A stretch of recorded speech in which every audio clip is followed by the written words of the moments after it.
I'm one of those people that tends to want to complete a sketchbook really quickly, and I've been guilty of this in the past so many times. But what ends up happening is that I'm just not happy with more than half of the pages, and it feels like a bit of a waste. So this year I set myself a goal of completing just 3 sketchbooks, but doing it mindfully with intention. I started this particular sketchbook in October of last year, so I worked in it for about 4 months.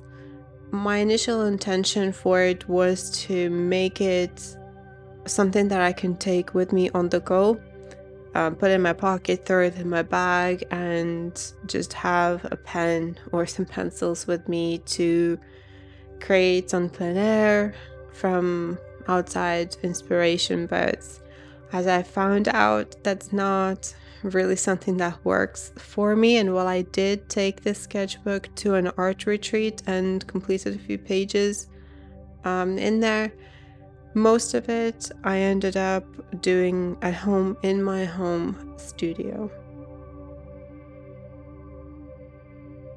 I really enjoyed working in this particular sketchbook because of the size of it. When you have such a small amount of space to work with, you really have to think about what you're going to use it for and how you're going to approach your spread or your individual pages.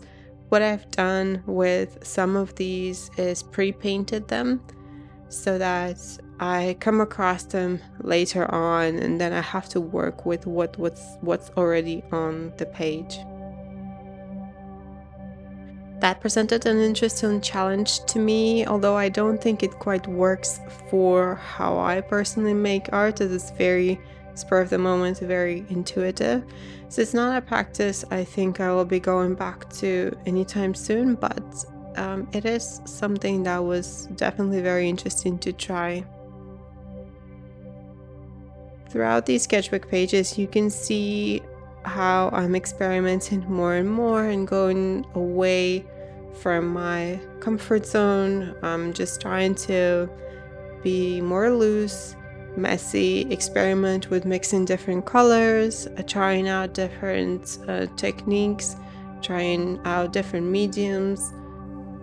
And while I mostly used acrylic here with my oil pastels and graphite, I also ended up reaching for watercolors a lot, which is not something that I do regularly. Some of these pages I'm not too keen on, but there are some that I really like, and those tend to be the more minimal ones where I've not put a lot of thought into them. And that's it. That's this tiny sketchbook completed. And I hope you enjoyed watching the quick flip through and a quick glance into what I've been making.